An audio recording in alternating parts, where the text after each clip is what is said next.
Hello guys, स्वागत है आपका हमारे यूट्यूब चैनल पर टीचिंग क्लासेस साधना मैम। मैं साधना मैम। आइए आज हम यहाँ पर जो है RTA 2009 पढ़ेंगे। इसके पहले हमने SCM 2000 कंप्लीट कर लिया है। आज हमारी ये तीसरी क्लास है सेशन वाइज, और आज हम यहाँ पे जो है पढ़ेंगे जो है RTE 2009 राइट टू एजुकेशन, शिक्षा का अधिकार अधिनियम 2009। इस अधिनियम का पूरा नाम जो है मुक्त एवं अनिवार्य शिक्षा का अधिकार अधिनियम 2009 है, और इसे लाने के लिए भारतीय संविधान का 86वां संशोधन किया गया।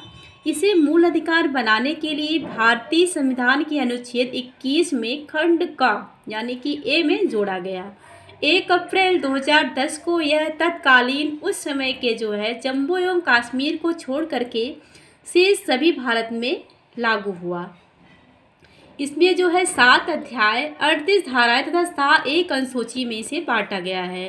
तो यहाँ पे काफ़ी क्वेश्चन आपके तैयार हो सकते हैं कि RTE 2009 का पूरा नाम क्या है। तो मुक्त एवं अनिवार्य शिक्षा का अधिकार अधिनियम 2009, और इसे जो है किस संविधान संशोधन के द्वारा लाया गया था। तो 86वां संविधान संशोधन आप लिखेंगे। और मूल अधिकार बनाने के लिए भारतीय संविधान के किस अनुच्छेद में से जोड़ा गया है। तो अनुच्छेद 21A। और यह जो है अधिकार RTE 2009 लागू कब हुआ। 1 अप्रैल 2010 में। यह जो है किस राज्य में नहीं लागू किया गया था। जम्मू एवं कश्मीर में। इसमें कितने अध्याय हैं। तो 7 अध्याय आप बताएंगे। धाराएं कितनी हैं तो आप 38 धाराएं लिखेंगे। अनुसूचियाँ कितनी हैं तो आप जो है 1 अनुसूची लिखेंगे।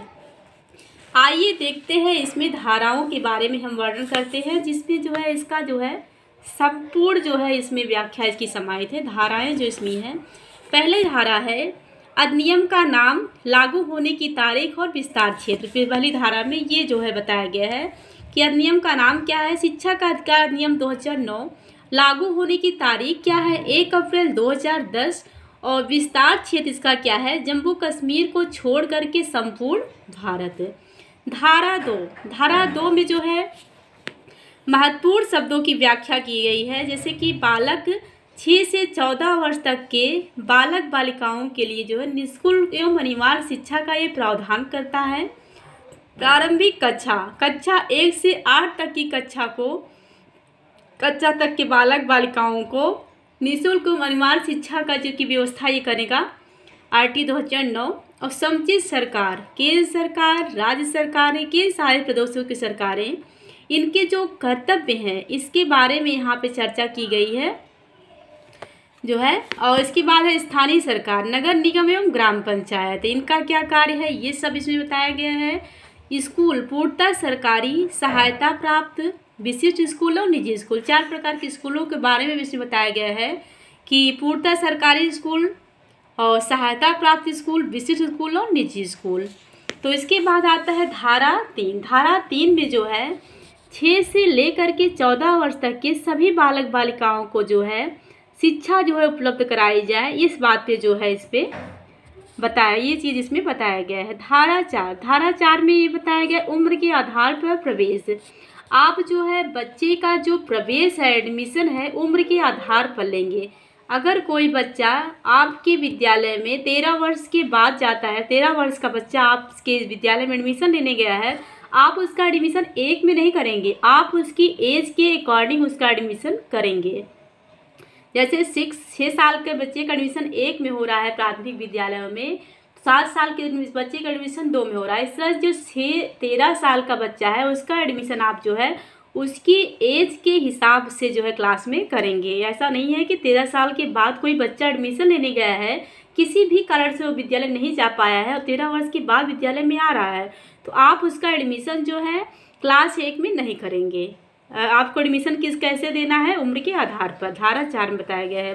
और धारा 5 में बताया गया है देश के किसी भी विद्यालय में जो है स्कूल को में स्थानांतरण का जो है अधिकार होगा। अगर अपने बच्चे को आप जो है किसी भी विद्यालय में पढ़ाना चाह रहे हैं तो आप वहाँ से जो है स्थानांतरण, मतलब वहाँ से आप उसको जो है आपको हटाने का वहाँ से अधिकार होगा। TC देने से मना नहीं कर सकते हैं। कोई भी विद्यालय जो है आपको TC देने से मना नहीं कर सकता है। मना करने पर कानूनी कार्यवाही तथा अगले स्कूल में बिना स्थानांतरण के प्रवेश। अगर कोई भी विद्यालय आपको जो है टीसी देने से मना कर रहा है किसी भी गार्जियंस को, तो वहाँ पर जो है उसके लिए कानूनी कार्यवाही होगी। और जब तक कानूनी कार्यवाही पूरी नहीं हो रही है तब तक जहाँ भी गार्जियंस अपने बच्चे के एडमिशन कराना चाह रहे हैं वहाँ पे वो तब तक के जो है एडमिशन करा देंगे। बिना स्थानांतरण के भी आपका प्रवेश तब तक हो जाएगा, बिना स्थानांतरण पत्र के भी आपके बच्चे का प्रवेश वहाँ पे हो जाएगा। धारा 6 में बताया गया है कि बालक के घर से 1 से 3 किलोमीटर की दूरी पर क्रमशः प्राथमिक एवं उच्च प्राथमिक विद्यालयों की स्थापना होगी। बालक के घर से 1 किलोमीटर पर प्राथमिक विद्यालय और 3 किलोमीटर की दूरी पर जो है उच्च प्राथमिक विद्यालय जो है बनाए जाएंगे। आगे देखते हैं धारा 7। देखिए धारा 7 में क्या बताया गया है, केंद्र एवं राज्य सरकार के व्यय का अनुपात। यहाँ पे जो है विद्यालयों में जो है केंद्र सरकार कितना खर्च करेगी और राज्य सरकार कितना खर्च करेगी, ये जो है बताया गया है धारा 7 में। शुरुआत में जो है 65 और 35 का अनुपात था। जो है केंद्र सरकार अगर 65 रुपये खर्च कर रही है तो राज्य सरकार जो है 35 रुपये खर्च करेगी। पूर्वोत्तर राज्यों के लिए यह जो है अनुपात जो है, जैसे मणिपुर, मेघालय, त्रिपुरा हो गए जो गरीब राज्य हैं, इनके लिए यह अनुपात 90 और 10 का अनुपात होगा। धारा 8 समुचित सरकार के कर्तव्य। समुचित सरकार यानी कि केंद्र सरकार, राज्य सरकार, स्थानीय सरकार विद्यालय की जिम्मेदारियां जैसे केंद्र सरकार की होगी, मिड डे मील आदि की देखरेख जो है समुचित सरकार ग्राम पंचायत करती है। तो ये सारी चीज़ों के बारे में धारा 8 में बताया गया है। धारा 9 स्थानीय सरकार के कर्तव्य, जैसे मिड डे मील के लिए रसोइयों की व्यवस्था करना, अनाज की व्यवस्था करना, ये सब जो है व्यवस्था ग्राम पंचायत करती है। तो धारा 9 में ये बताया गया। धारा 10 माता पिता के कर्तव्य। प्रत्येक माँ बाप का ये कर्तव्य होगा कि अपने 6 से 14 वर्ष तक के बच्चों को वो विद्यालय भेजें। धारा 11 यहाँ पे बताया गया है कि पूर्व प्राथमिक शिक्षा की व्यवस्था, यानी कि जो है 6 वर्ष के बाद की शिक्षा की व्यवस्था, तो 6 से 14 वर्ष की शिक्षा की व्यवस्था तो राइट टू एजुकेशन कर ही रहा है, लेकिन उसके पहले की शिक्षा की जो व्यवस्था है धारा 11 में बताया गया है कि वो व्यवस्था जो है शिशु केंद्रों या आंगनबाड़ी केंद्रों द्वारा की जाएगी। उस 3 से 6 वर्ष तक के बच्चों की शिक्षा की व्यवस्था शिशु केंद्रों और आंगनबाड़ी केंद्रों के माध्यम से होगी। धारा 12 प्रत्येक स्कूल की 25% जो सीटें हैं वंचित वर्गों के लिए निर्धारित होंगी। ST, FC, OBC, अब दिव्यांगजन जो भी ये लोग हैं इनके लिए जो है 25% जो सीटें हैं जो है आरक्षित होंगी। अगला है धारा 13 कोई भी प्रवेश परीक्षा नहीं। 1 से लेकर 8 तक के आप किसी भी उच्च प्राथमिक विद्यालय में अपने बच्चे का एडमिशन कराने जा रहे हैं तो वहाँ पे कोई भी प्रवेश परीक्षा नहीं होगी। पकड़े जाने पर पहली बार जो है 25,000 और दोबारा अगर पकड़े गए तो वहाँ पे जो है 50,000 रुपये का जुर्माना देना पड़ेगा। कोई भी प्रवेश शुल्क नहीं, किसी भी प्रकार का कोई प्रवेश शुल्क कोई भी विद्यालय आपसे नहीं लेगा। पकड़े जाने पर ली गई राशि का 10 गुना जो है जुर्माना। जितनी राशि जो लेकर आपसे एडमिशन कोई भी विद्यालय कर रहा है, अगर वो पकड़े जाने पर उसे जो है आपको जो है उसे जो है 10 गुना उसका जुर्माना देना पड़ेगा। ये जो है धारा 13 में बताया गया है। और धारा 14 उम्र के प्रमाण पत्र ना होने पर भी प्रवेश। अगर किसी बच्चे का उम्र प्रमाण पत्र नहीं भी है तो भी आप उसे प्रवेश देने से रोक नहीं सकते हैं। कुल मिलाकर शिक्षा का अधिकार अधिनियम इस बात पर जोर देता है कि किसी भी परिस्थिति में भी बच्चे की शिक्षा रोकनी नहीं चाहिए। धारा 16 अवरोधन एवं निष्कासन पर रोक। अवरोधन क्या है? किसी बच्चे का किसी निम्न कक्षा में 1 से अधिक वर्ष तक रोके जाने से है। निष्कासन का मतलब है कि बाहर करना।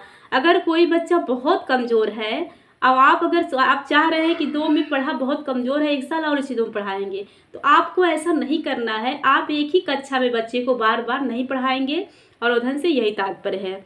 और निष्कासन मतलब बाहर भी आप उसे नहीं कर सकते हैं कि हमारे विद्यालय में मत आइए, या बच्चा जो है बहुत ज़्यादा वहाँ पे उद्दंडता कर रहा है तो भी आप बच्चे को विद्यालय से बाहर नहीं कर सकते हैं। इसका जो है निचोड़ यही है कुल मिलाकर के कि बच्चे को हर कंडीशन में जो है शिक्षा देना है। थैंक यू दोस्तों, मिलते हैं नेक्स्ट सेशन में। अभी जो है राइट टू एजुकेशन 2009 जो हम आपको पढ़ा रहे हैं इसमें जो है बहुत सी धाराएँ बची हुई हैं, उसको हम अपने अगली क्लास में कंप्लीट करेंगे। और हमारी क्लास आपको कैसी कैसी लगी हमें आप कमेंट में ज़रूर बताइएगा।